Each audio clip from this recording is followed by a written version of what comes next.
Hay personas que se conforman con lo que ven, lo que saben.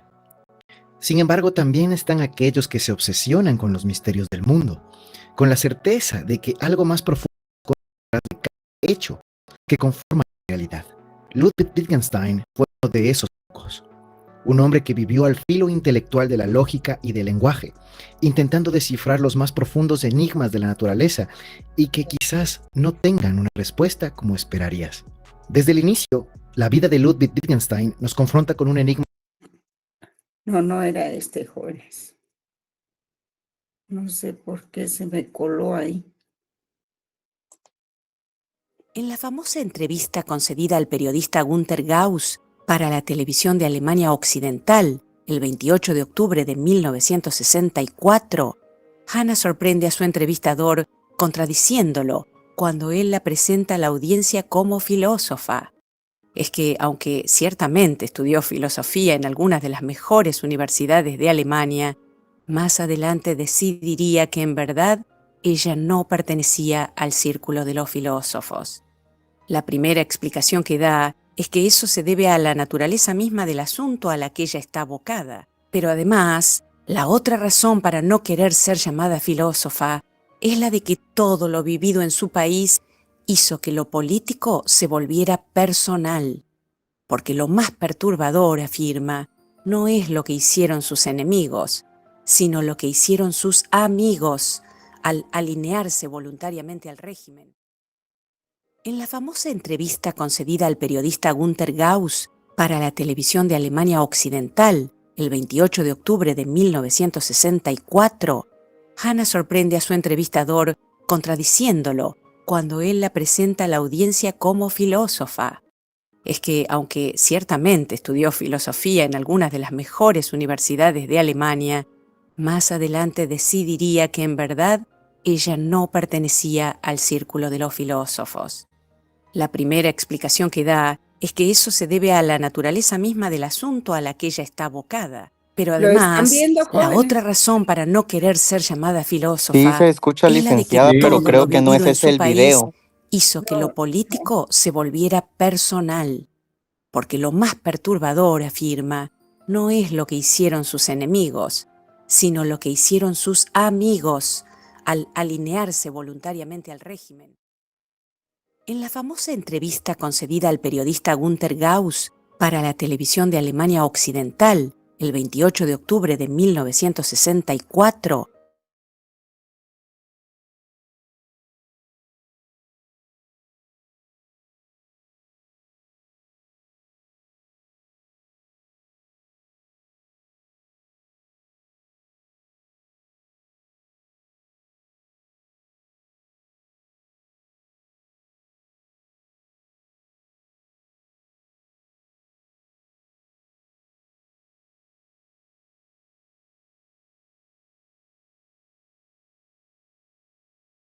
no, no era ese el video que yo había seleccionado, pero como hay muchos anuncios que se cuelan, ¿verdad?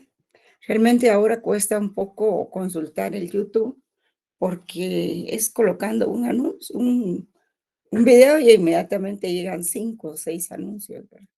Bueno, vamos a trabajar la clase mejor.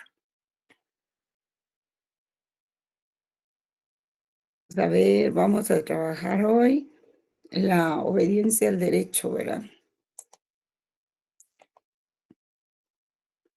Vamos a continuar. Si nos da tiempo, lo hacemos de último, pues. Si localizo el video, pues, porque es un problema. Bien, entonces vamos a continuar un poco con lo que teníamos ayer. De último, platicamos el miércoles sobre el positivismo jurídico, el positivismo ideológico, y luego para dar cabida a lo que es el punto de hoy, que son las razones para obedecer el derecho. Y entonces, este es un punto muy, muy bonito, ¿verdad? Porque también el video alude a los problemas que causa la gente que obedece ciegamente sin, sin tener una autocrítica de su proceder, ¿verdad? ¿Cómo es que todos nos quedamos callados, por ejemplo? Porque el Tribunal Supremo Electoral, dice el filósofo en su caricatura de hoy, eh, el el Tribunal Supremo Electoral no está funcionando, está desarticulado. Sin embargo, la gente no se pronuncia en eso, ¿verdad? Y tenemos otros problemas así torales que atañen al desarrollo de la sociedad guatemalteca, pero que nadie dice. Pero no haga decir lo del seguro, porque entonces sí todos se alzan, ¿verdad? Todos se alzan porque eso implica una obligación personal que debemos tener hacia con nuestros semejantes y hacia con el Estado, ¿verdad? Pero bueno, vamos a ver esto.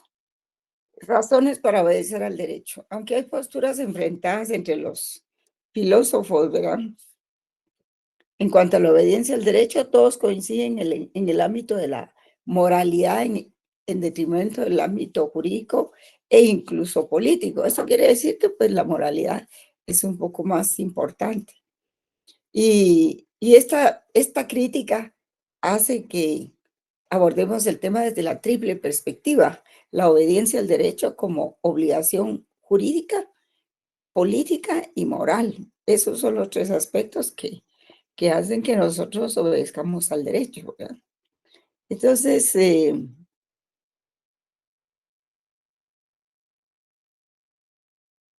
toda esa crítica que hay, pues nos lleva a estos tres elementos de la obediencia al derecho. Ustedes pueden ver ahí ese cuadro que les estoy poniendo yo. Em,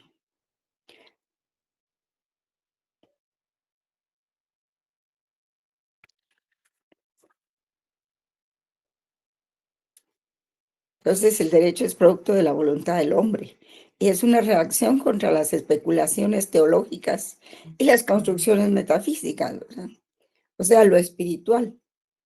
Y separa el derecho de la ética, de la moral, de la religión y de los otros aspectos valorativos, ¿verdad?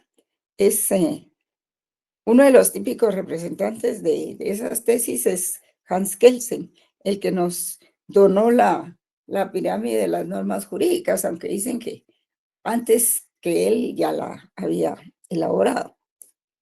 Pero él separa el concepto de justicia de la idea del derecho, ¿verdad?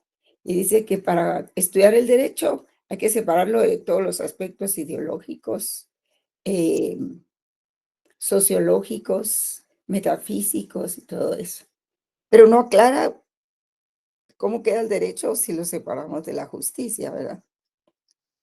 Y en su obra Teoría Pura del Derecho realiza ciencia jurídica a través de esa teoría, y que consiste en hacer a un lado todo lo ajeno al derecho. Afirma que el objeto de la ciencia del derecho lo constituyen las normas jurídicas. Él se centra solamente en las normas jurídicas. Pero también hay otros autores, ¿verdad? Y el tratamiento teórico de la obediencia al derecho debe ser relacionado con cuestiones atinentes al tema, pues al tema clásico de la obligación política también, porque digamos el derecho como obra humana en sí debe ganarse la obligación de ser obedecido por la justeza de sus normas, ¿verdad? Digamos que esa obligación jurídica es algo que está sobreentendido, aunque lo que no está sobreentendido y desconocen las sociedades es que el Estado tiene que tener cierta legitimidad para que el ciudadano sienta la obligación de obedecer, ¿verdad? Ya sea por la forma en que los gobernantes han llegado al poder o por el tipo de disposiciones que emitan, y que los ciudadanos se sientan identificados con esas disposiciones legales que se están dictando.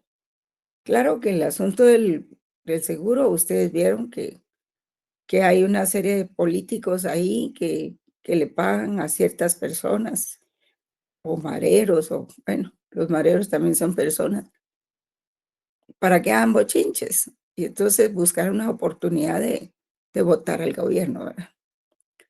Entonces, lo del seguro no era tan así, y eso viene desde hace 29 años que se está exigiendo.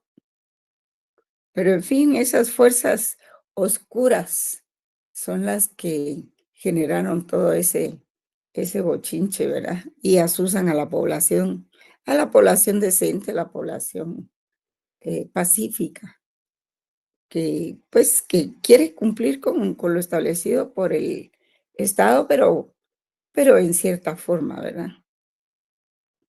Entonces, por supuesto que no se sustituye la obligación política por la obediencia al derecho. La obligación política es un hecho más general del cual forma parte otro más específico, que es la obediencia al derecho. Y esas razones pueden conducirnos a hacernos algunas preguntas que residen en lo moral, ¿verdad? También en la ética. Y de ahí que pues se ha configurado la obligación de obedecer el derecho desde el punto de vista jurídico, político y moral. Estas obligaciones están interrelacionadas y por eso debe dárseles un tratamiento filosófico. Y, y pues esas son las que aparecen a lo largo de la amplia historia de la filosofía política.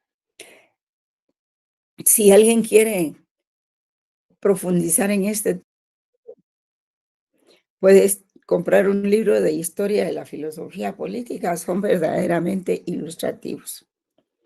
Entonces, también para obedecer el derecho hay que tener en cuenta que esto, la búsqueda del fundamento último del poder, ¿verdad?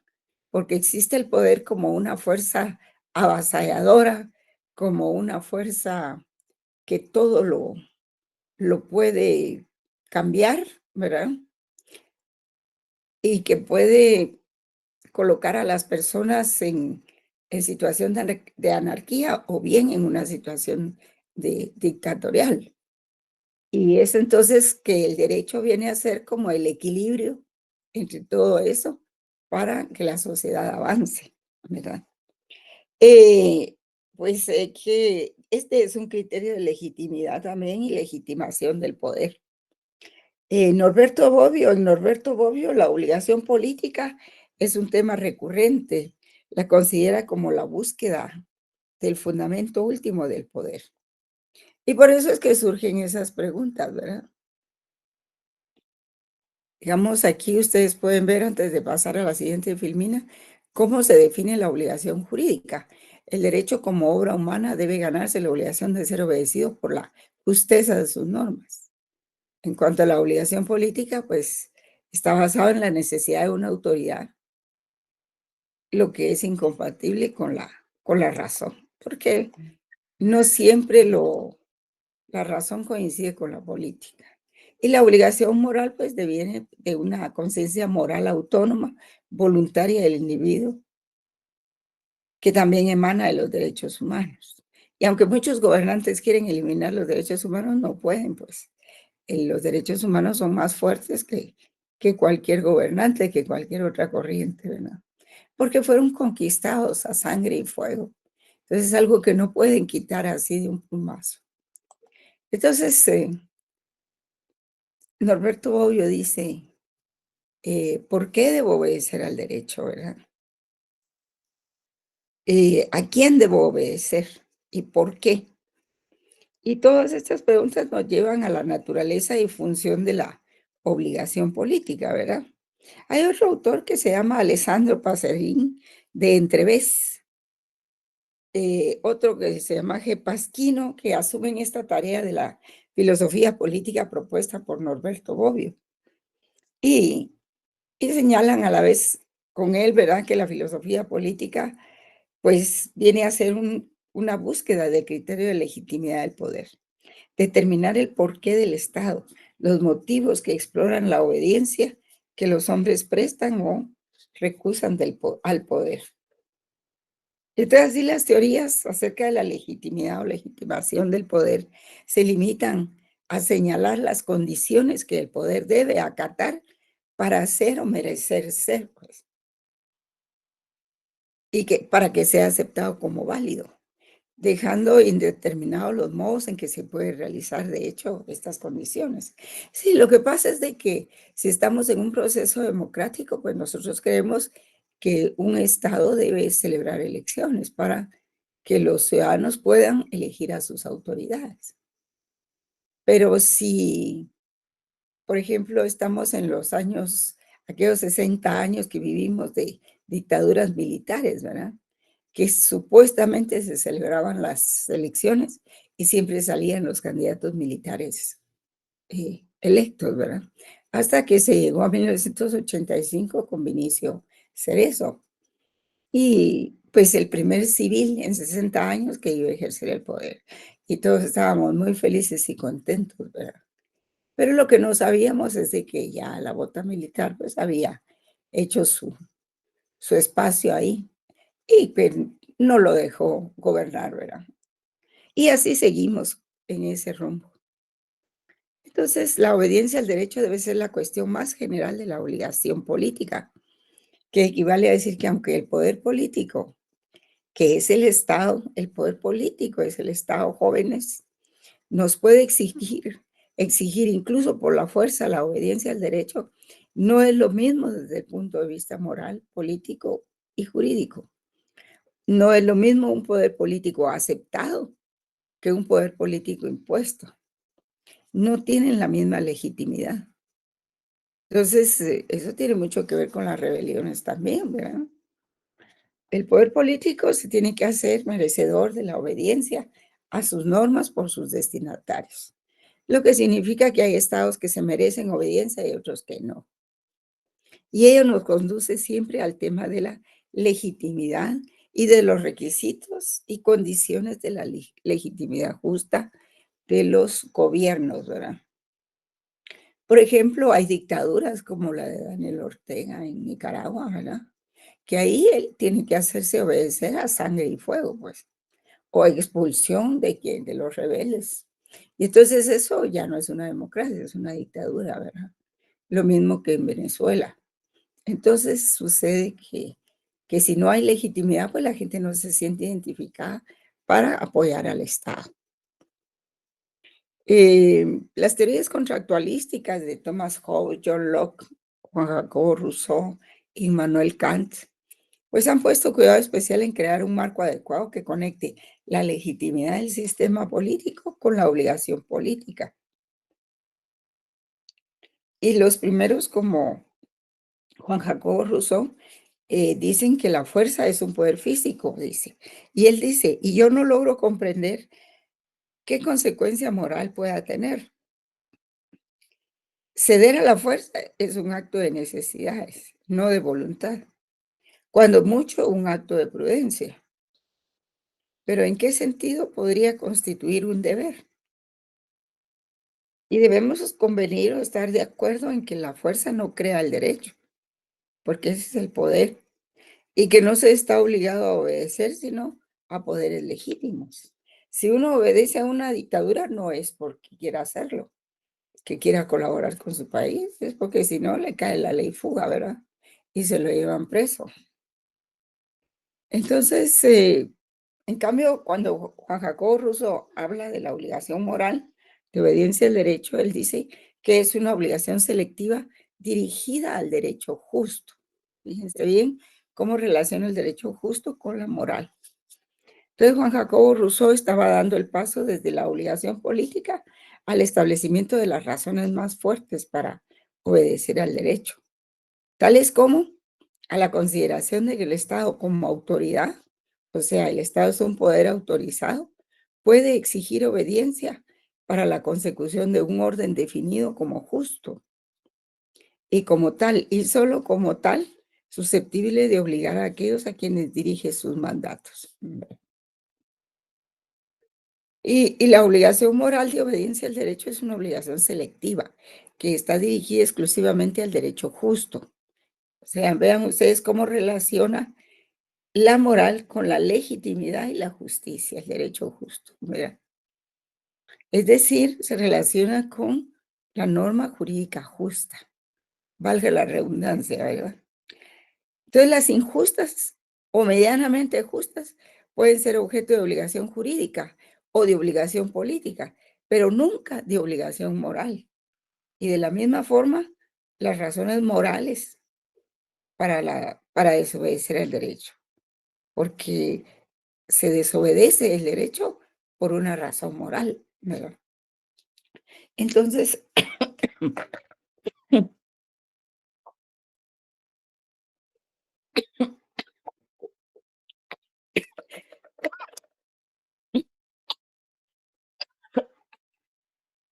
perdón, jóvenes,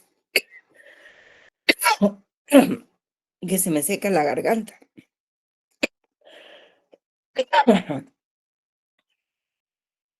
Ustedes pueden leer ahí la filmina para mientras. Un vasito de agua, licenciada. Sí, cómo no, ahorita lo voy a hacer. Un té de canela, Miss.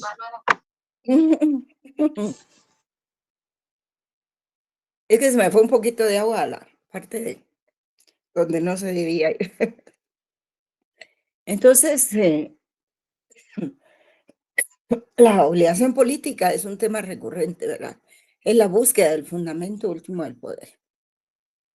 Y señala las condiciones que el poder debe acatar para ser o merecer ser aceptado como válido.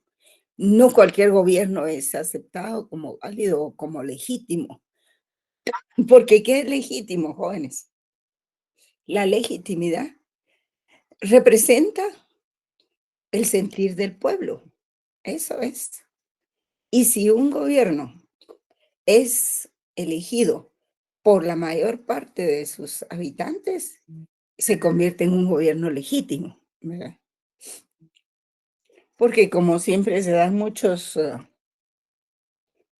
fraudes en las elecciones de los países, especialmente los de América Latina, ¿verdad? Entonces, siempre hay que determinar el porqué del Estado y los motivos que exploran la obediencia que los hombres prestan o que se excusan de cumplir, ¿verdad? Bueno, que estos temas me emocionan. Entonces,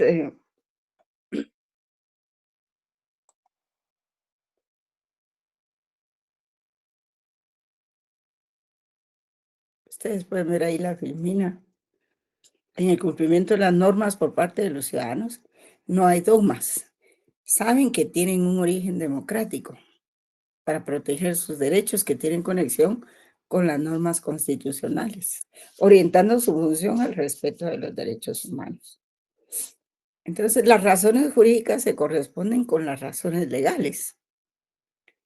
Y la obligación política perfecciona la obligación moral individual porque se apoya en razones morales. O sea, ven ustedes la importancia que tiene la moral en este sentido, porque están conectadas íntimamente con el sistema político.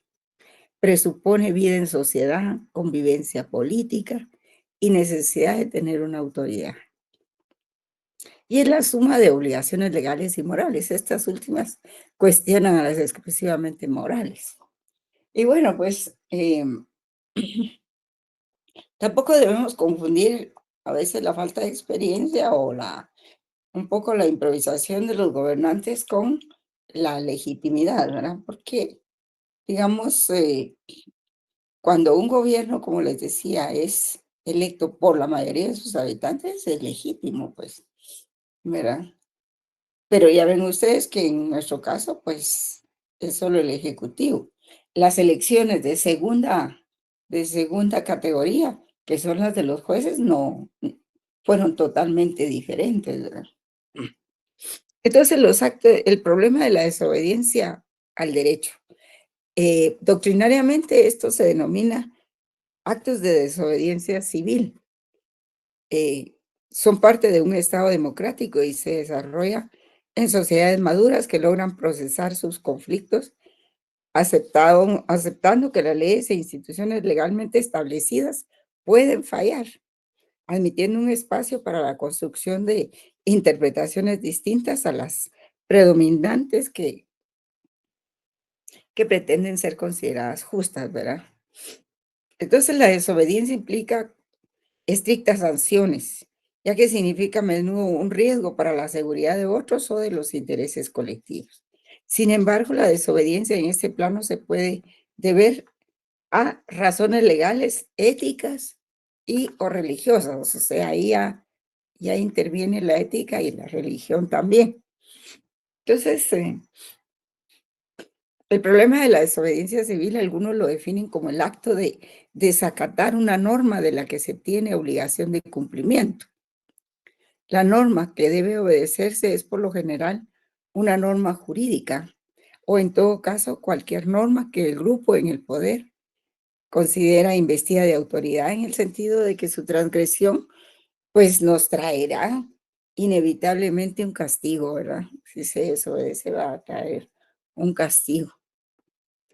Y pues esto puede ser activo o pasivo, ¿verdad?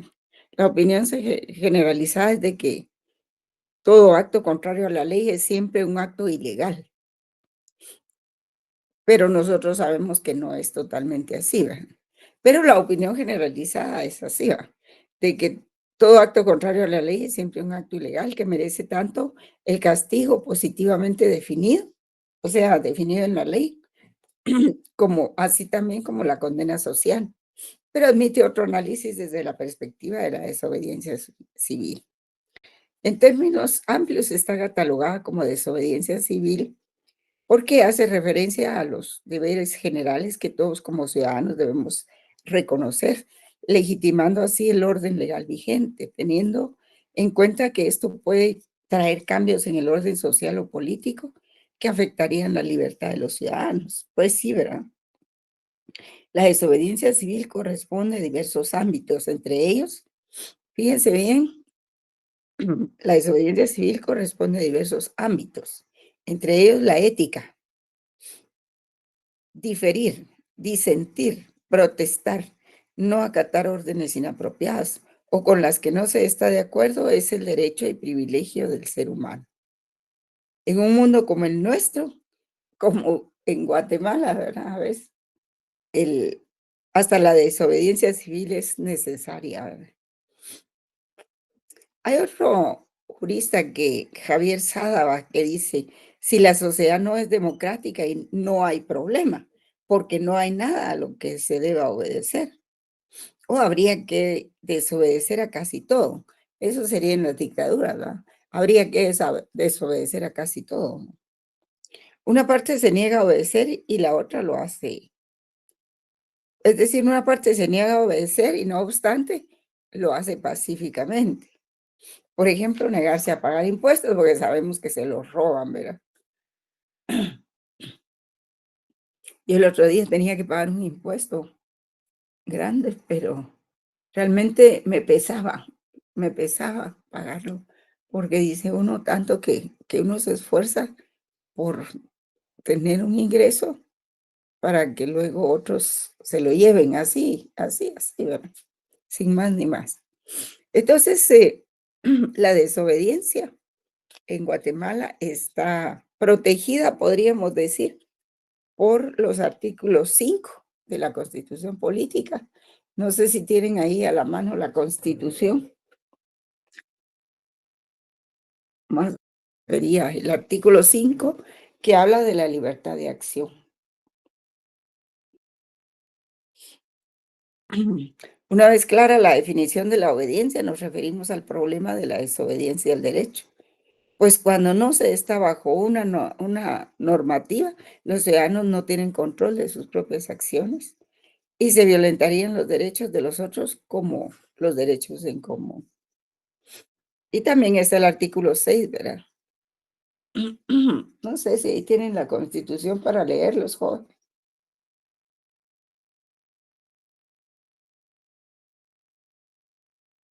Que habla de que ninguna persona puede ser detenida o presa, sino por causa de delito o falta, ¿verdad? Y en virtud de orden librada con apego a la ley por autoridad judicial competente, ¿verdad? Se exceptúan los casos de flagrante delito o falta. Los detenidos deben ser puestos a disposición de la autoridad judicial competente en un plazo que no exceda de 6 horas y no podrán quedar sujetos a ninguna otra autoridad.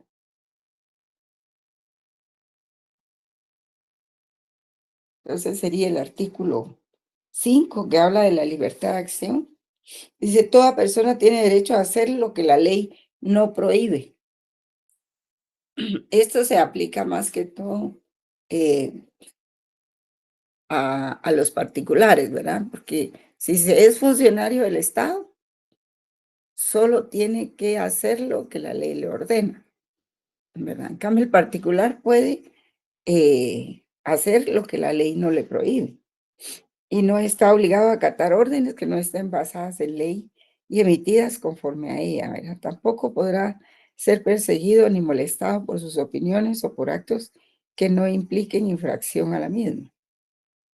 Y el artículo 5 de la Constitución Política se refiere a órdenes que no estén basadas en ley y no a resoluciones judiciales que no solo tienen que estar legalmente fundamentadas, sino razonadas conforme al criterio de quien resuelve, pudiendo todo aquel que se estime afectado y que no se encuentre de acuerdo con lo resuelto, hacer uso de los medios de impugnación que la ley establece para el efecto. O sea, no es tan así de que uno no va a obedecer, ¿verdad? Depende, si son resoluciones judiciales, no se puede desobedecer, porque para eso hay un procedimiento, que son los recursos. Ahora, si es una orden así administrativa, pues también hay recursos, ¿verdad? Pero si no están basadas en ley, se pueden desobedecer. Esto se refiere al papel del particular frente al funcionario, ¿verdad? El particular sí puede hacer todo aquello que la ley no le prohíba. En cambio, el funcionario solo puede hacer lo que la ley le ordena. Entonces, hay muchas formas de desobediencia civil, ¿verdad? Por ejemplo, pues hay formas de desobediencia civil como las protestas, manifestaciones, la persuasión, ¿verdad? Que son acciones de tipo simbólico que hacen que el interés pasivo de la comunidad se despierte y se incorporen al movimiento iniciado, ¿verdad? Son actos de protesta, escritos, manifiestos, declaraciones, apoyos, difusión de la protesta por diferentes medios de comunicación o publicitarios. También los llamados cacerolazos, las sátiras, los ruidos simbólicos, las vigilias, las canciones alegóricas, los peregrinajes, las caravanas, fotos, mítines, para generar molestias visibles a los íconos del régimen, que sepan y conozcan que hay un pueblo en disposición de una desobediencia civil, ¿verdad? Desmantelamiento de empresas no deseadas, impago de impuestos, etcétera, ¿verdad? Y luego, pues, creo que teníamos aquí otras filminas que después de hablar de la desobediencia civil, pues también tratan de libre albedrío, ¿verdad? El libre albedrío o libre elección, ¿verdad? La responsabilidad jurídica, el nexo de imputación y su diferencia con la imputabilidad. Estas son nociones de derecho civil, de derecho penal, perdón. Y según la Biblia, pues Dios le dio al hombre la facultad de obrar según decide o desea, independientemente de si sus decisiones son buenas o malas. San Agustín de Hipona sostenía que es la posibilidad del hombre de elegir entre el bien y el mal. Si ustedes, por ejemplo, consultan YouTube sobre el libre albedrío, les van a salir un montón de artículos de pastores, sacerdotes y todo. Pero para encontrar lo que buscamos hay que relacionarlo con la libertad. Libertad y libre albedrío, así es como debe buscarse. Entonces, según el determinismo, toda conducta o elección humana tiene su raíz en una causa. Implica que nuestras decisiones estarían determinadas por todas las causas que preexisten, ¿verdad? Lo que significa que no hay elección posible. Si todo está escrito, pues ya no hay elección. Y que libre albedrío en realidad no existe. Los liberales, no mencionándolos como partido, ¿verdad? Sino que el movimiento liberal no reconoce estas tesis y afirman que sí existe el libre albedrío. en el derecho penal sirve de fundamento legal para el castigo de los delincuentes. ¿Qué significa? Que si un individuo ha tenido libertad para decidir hacer el mal, pues también tiene libertad para recibir el castigo, ¿verdad? Realmente, pues también este principio tiene implicaciones religiosas, éticas, psicológicas, jurídicas y científicas. La ética supone que los individuos son responsables de sus propias acciones. En psicología se afirma que la mente controla las acciones del cuerpo y algunas de las que son conscientes. Y pues se diferencia de la libertad en que conlleva la potencialidad de obrar o no obrar. De ahí que se extienda a otros ámbitos de la vida del ser humano como la religión, la filosofía del derecho y su historia. Entonces, pues la responsabilidad conlleva también la responsabilidad jurídica, ¿verdad? La responsabilidad jurídica es el deber, es la obligación que se tiene o la pena. Deviene de la imputabilidad jurídica de un hecho jurídico causado por la culpabilidad, o sea, responsabilidad objetiva, independiente de la intención de la acción, porque entonces, si tomamos la intención y la intención ya es, ahí ya no hay culpa, ¿verdad? ¿Qué es lo que hay ahí, jóvenes? Con la intención de causar el daño. Es dolo, licenciada. Es dolo, es dolo. Ujú. Entonces, ahí supone el nacimiento de obligaciones para el imputado y derechos para el sujeto ofendido o afectado. Y la obligación o deber constituye la comprensión de la persona acerca de su lugar en la sociedad, qué lugar, qué, qué lugar ocupa la persona en la sociedad y qué papel desarrolla dentro de la sociedad en que vive, ¿verdad? Y toda acción conlleva una responsabilidad.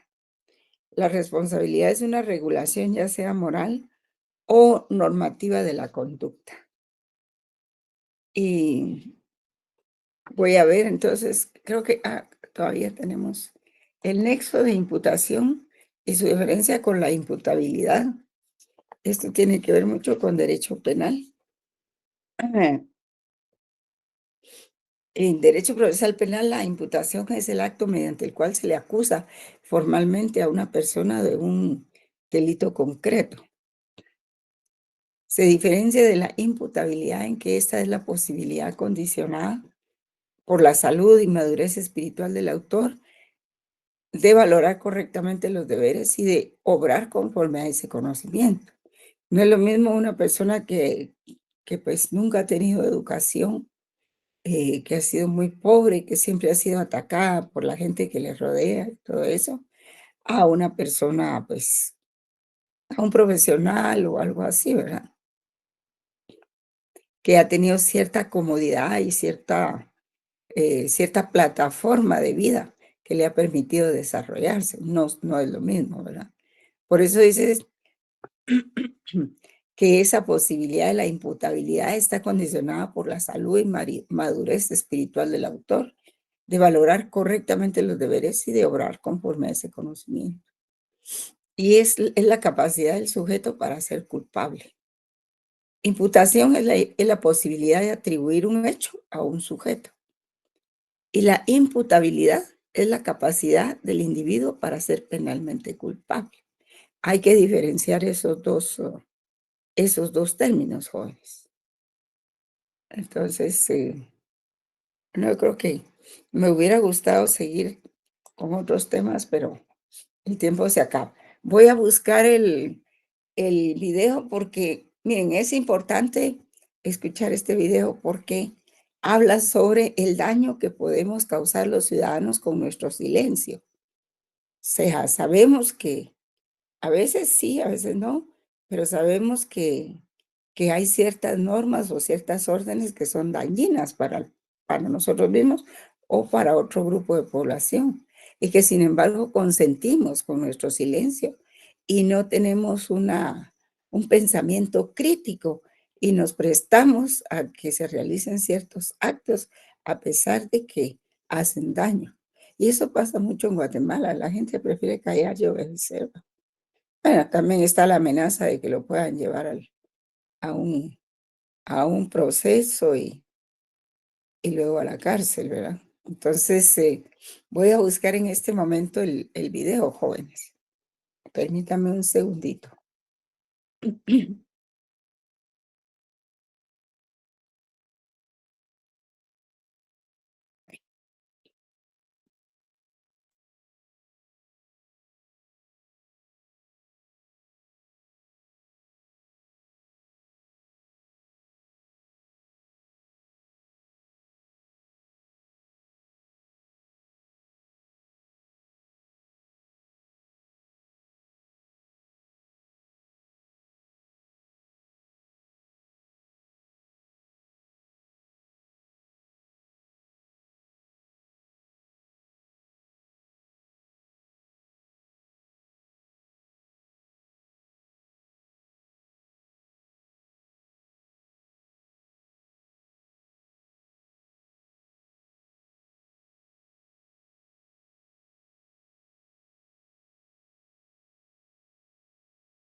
Reflexionaba sobre cómo pequeñas acciones pueden alimentar grandes consecuencias.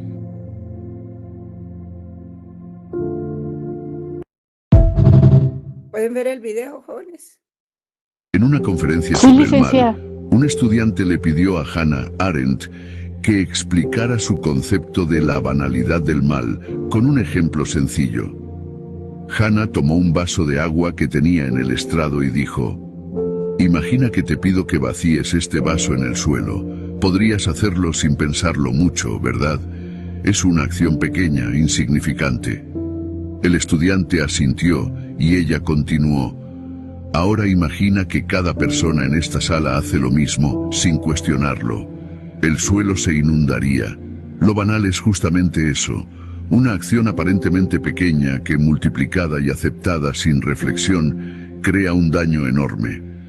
Así funciona el mal. No siempre viene de grandes actos, sino de la indiferencia colectiva. El estudiante quedó en silencio, mientras el resto de la sala reflexionaba sobre cómo pequeñas acciones pueden alimentar grandes consecuencias.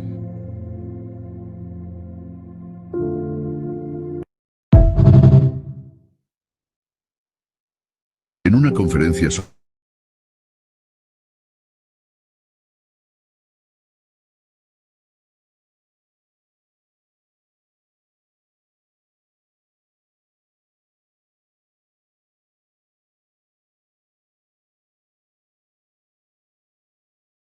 No sé si entendieron ese concepto de banalidad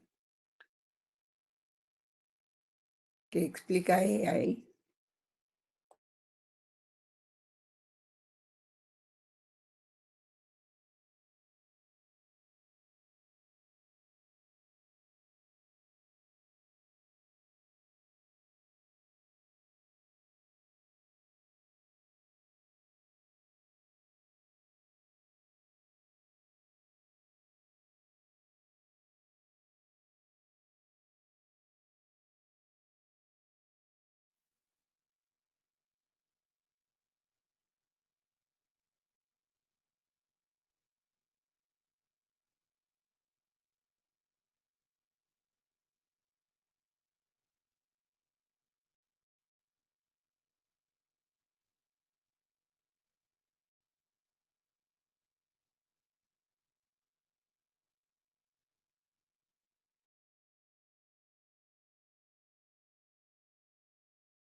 gusta ver si se puede ver el video. Ustedes me avisan, por favor, porque tengo que apagar el micrófono mío. Muy bien, licenciada.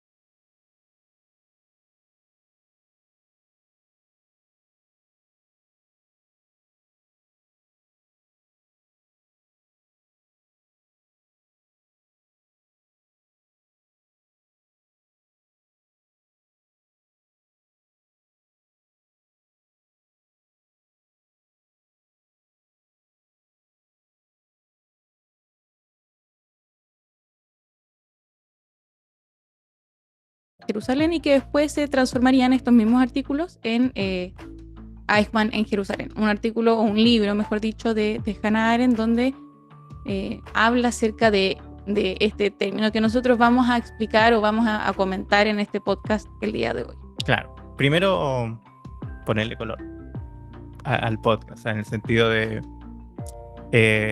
claro, la banalidad del mal, unos temas que nos piden mucho en los comentarios, nos mandan mensajes para explicarlo, todo eso, porque también es un concepto muy interesante, es muy entendible, muy interesante, le da como un nuevo aire a la reflexión filosófica del ámbito moral contemporáneo y también es muy novedoso, porque claro, si uno lee un tratado de ética, digamos, Kant, Aristóteles, Stuart Mill, no aparece. Claro, hay muchos conceptos de ética que son muy actuales, como la bioética, etcétera, pero este parece ser un problema que es contemporáneo, es moderno, o sea, como que es propio de nosotros, por así decirlo, de nuestra época. Entonces, primero conversar quién es Hannah Arendt. Un poco sin entrar a una biografía, que ustedes podrían perfectamente buscar en Wikipedia. Lo relevante es que Hannah Arendt es alemana y es judía, y escapa de la Segunda Guerra Mundial. Si uno se mete un poco a la historia, no solamente la filosofía, sino la historia de la humanidad, va a notar que en el periodo de entreguerras, un poquito después ya más o menos, cuando se vio un poco inminente el tema del régimen alemán de Hitler, claro, uno ve las cosas venir, pues, uno siempre ve esas cosas en los países y muchos intelectuales escaparon. Y para lo que dedicamos un poco a la filosofía política, es muy interesante estudiar a este tipo de pensadores. Estoy pensando, por ejemplo, en Eric Feigelin, Leo Strauss, y bueno, la misma Hannah Arendt, que son intelectuales que están en Alemania, que ven que se ve complicadísima la situación para no solamente los judíos, por ejemplo, claro, Strauss, estoy pensando que Strauss era judío, Hannah Arendt era judío, sino en general. Y ahí tenemos como que tomar posturas, por ejemplo, hay gente que, y esto puede ser otro episodio cualquiera, como Heidegger, que Heidegger va a tomar una posición a favor más o menos del nacionalsocialismo, y hay mucha bibliografía que discute eso, si era nazi o no, si en el fondo lo hizo como para mantenerse, digamos, académicamente en la universidad, había sido nombrado en ese momento rector de la universidad, etcétera. Pero como les dije, también hay otras personas que dijeron, miren, yo no aguanto esto, yo no voy a pasar esto, y buscaron formas de escapar. A algunos les fue más fácil que a otros, con becas, con contacto en otras universidades. Bueno, Hannah Arendt viene a ser un poco una intelectual alemana que logró escapar, y yo creo que lo que marca a Hannah Arendt y a todos estos filósofos que escapan, generalmente a Norteamérica, a Estados Unidos, es una discusión de qué es lo que estaba pasando en Europa en ese momento, cómo llegamos a esto, qué pasó con esto, y que uno lo va a ver, por lo menos parte esencial del pensamiento, como dije, de Feigelin, de Strauss y de otros pensadores. Yo creo, y para añadir también un poco de sal a la sopa, no solamente, claro, emigraron judíos alemanes, sino que también muchos académicos propiamente tal, por simplemente la libertad de estudio, la libertad académica. Y yo creo que a eso además se le añade algo que ya denunciaba Max Weber 10 o 20 años antes, acerca de las dificultades académicas para un profesor o para un académico poder hacer clases en las universidades alemanas. Entonces, bueno, alemana y Austria también, que va a ser el caso también de Fegeli.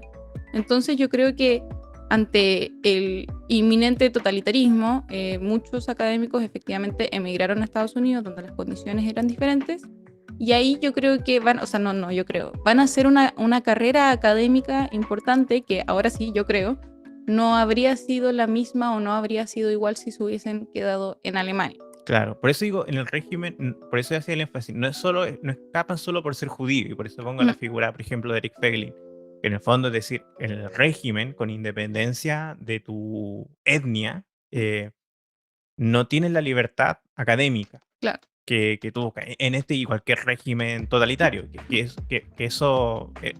el concepto de lo totalitario va a estar presente en Hannah Arendt en otras obras, por ejemplo. Pero ya, entrando más o menos a lo que pasó, es como la parte de la historia, ¿sí? Va a cachar de qué va todo esto. Esto ya ustedes lo saben, digamos, lo saben así History Channel, el buen History Channel, no el de Alien. Bueno, muchos alemanes, muchas de las partes de la burocracia militar alemana escapa de Alemania después de todo lo que pasó, obviamente.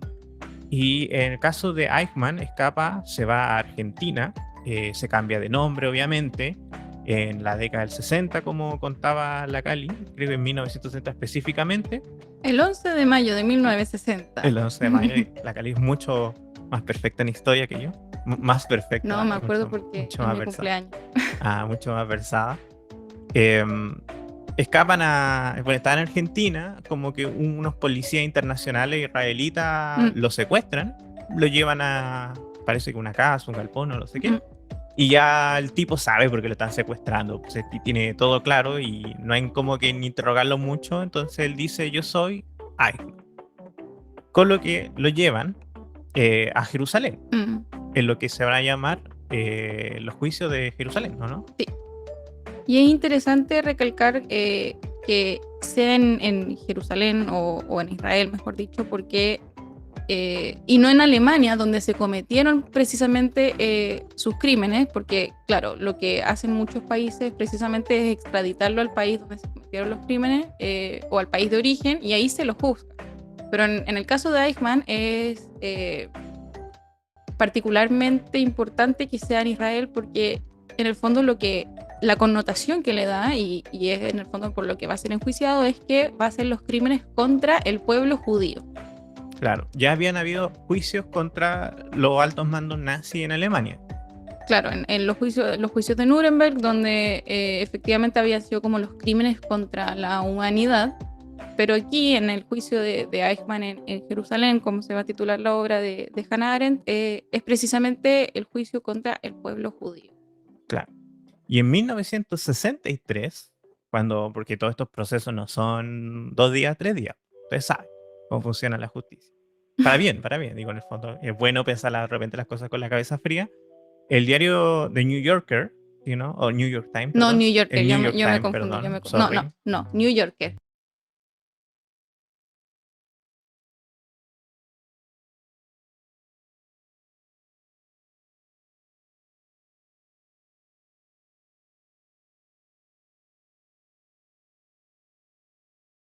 Licenciada, no tiene encendido su micrófono.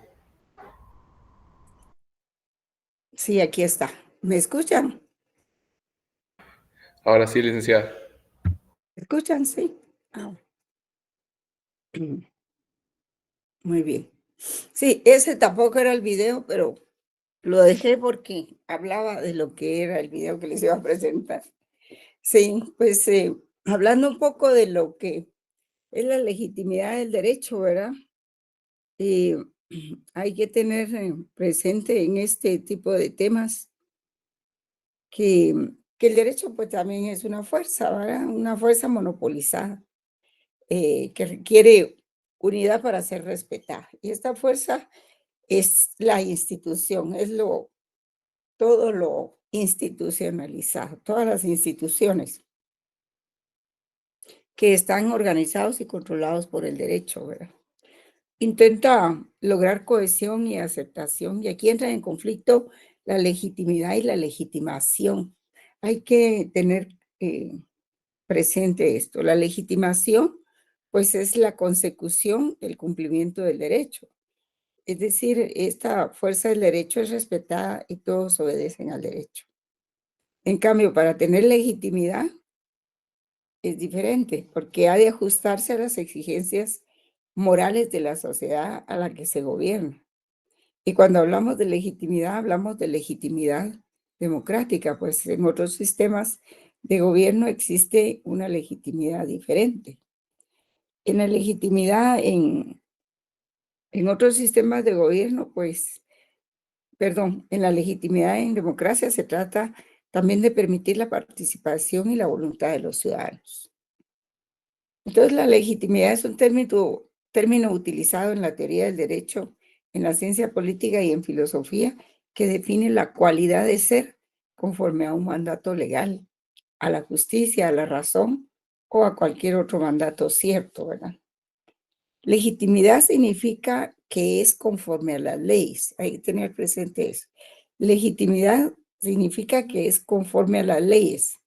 Justo, perfecto, completo, permitido, verdadero y genuino. Esa es la definición de legitimidad. Y el concepto de legitimidad es general y muy amplio, ¿verdad? Tanto como la materia de la ley, que abarca todo lo bueno, lo equitativo, lo posible, conforme a la naturaleza y a las costumbres patrias. Es conveniente, además, al lugar y tiempo.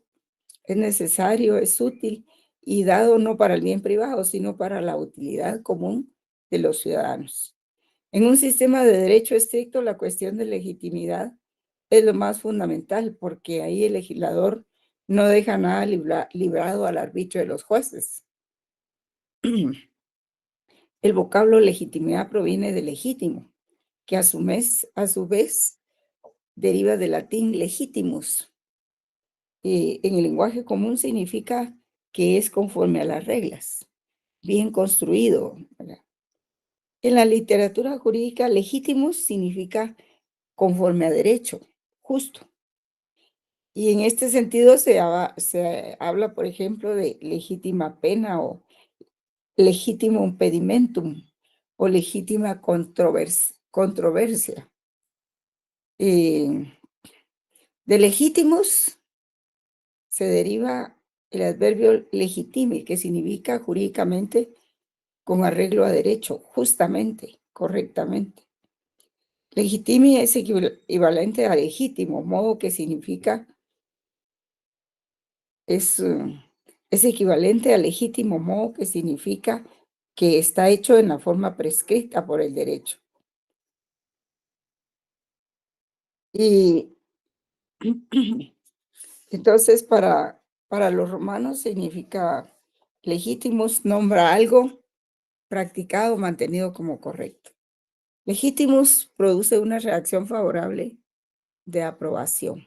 Y de esta forma tenemos que legitimación desde los tiempos clásicos significa con arreglo a derecho, jurídicamente establecido, fundamentado jurídicamente. Implica siempre lo justo, lo correcto, lo justificado.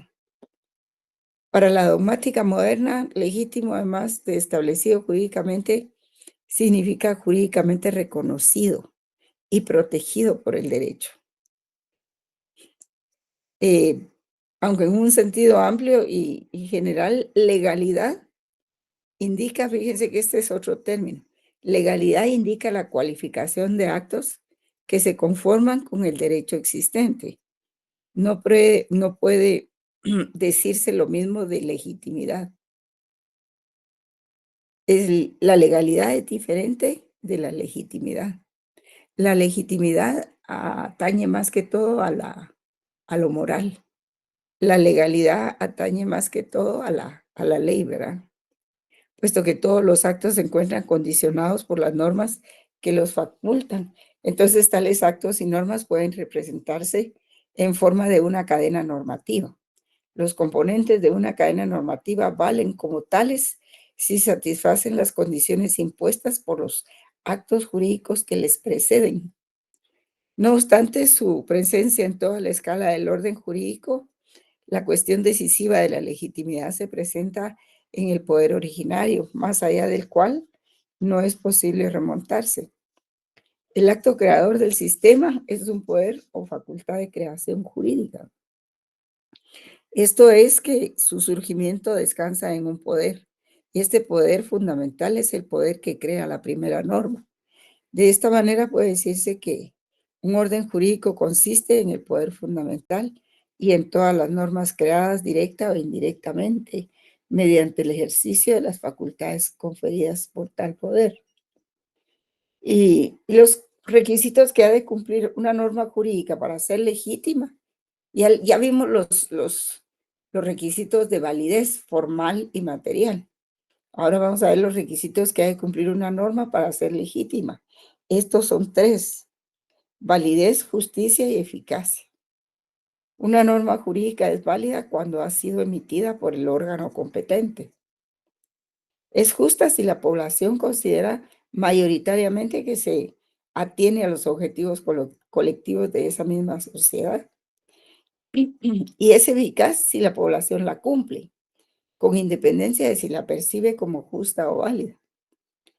La coincidencia de justicia, validez y eficacia en una norma jurídica es la medida de su legitimidad. El cumplimiento de una norma jurídica de manera habitual y sin necesidad de recurso a la violencia suele ser prueba de que es percibida como legítima. Para comprender mejor la idea, citaremos algunos escritores. Thomas Hobbes, por ejemplo, decía que el principio de legitimidad de la sociedad política es el consentimiento. Los hombres, para salir del estado de guerra y encontrar la seguridad y la paz, se someten a la voluntad de otro hombre o de una asamblea o parlamento. Es ese consentimiento o consenso lo que legitima el poder de ese monarca. Perdón.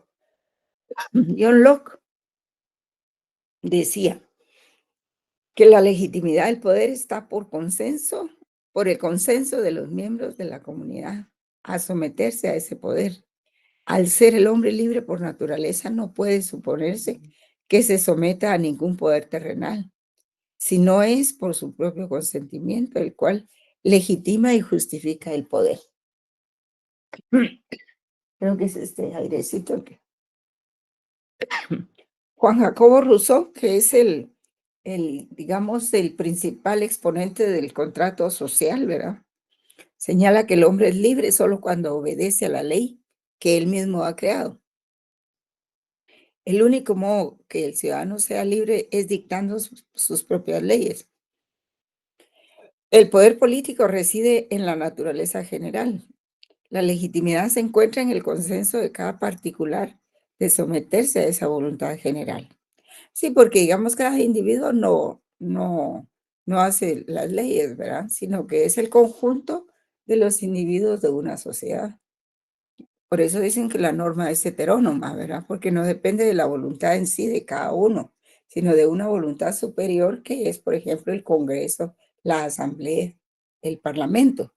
Pero si esas normas coinciden con los intereses de la población, entonces, pues, son legítimas, porque el individuo tiene el consenso de someterse a esa voluntad general. Maquiavelo decía que un Estado solo puede ser permanente si admite una cierta participación del pueblo en el gobierno y si el príncipe dirige los asuntos ordinarios del Estado de acuerdo con la ley y respetando debidamente la propiedad y los derechos de los súbditos. El gobierno es más estable cuando participa en él la mayoría. La legitimidad se basa en principio, en la fuerza, pero también es necesario que el príncipe no solo sea odiado, sino que cuente con el afecto de la gente y que se encuentre sometido a la ley. Hans Kelsen busca fundar todo el poder en el intento de reducir la noción de Estado a la de ordenamiento jurídico. Él solo piensa en la norma, ¿verdad? La norma jurídica. Por ello, el poder último equivale al poder soberano de la tradición sobre una norma superior que autoriza el poder. Así, este es legítimo solo cuando es autorizado por una norma. Max Weber decía que la legitimidad es entendida como la justificación de estar investido de poderes de mando. El monopolio de la fuerza no es suficiente para caracterizar un poder como político, en la medida también que es necesario que el poder sea legitimado. O sea, leyendo de nuevo, el monopolio de la fuerza no es suficiente para caracterizar un poder como político, en la medida que también es necesario que el poder sea legítimo o legitimado, reconocido como válido bajo algún título, ¿verdad? Sí, eran algunos términos que es importante conocer, jóvenes, que se refieren a la relación entre el derecho y el poder. No sé si ya les mandé este documento, si no se los voy a enviar. Revisen ustedes entre sus papelitos ahí que les he enviado, ¿verdad? Bien, que pasen buena tarde. Entonces, lástima que no pude enseñarles el video que yo pretendía, pero esta máquina me jugó mal. Así es que vamos a ver qué otro día se puede. Bien, jóvenes, que pasen buena tarde.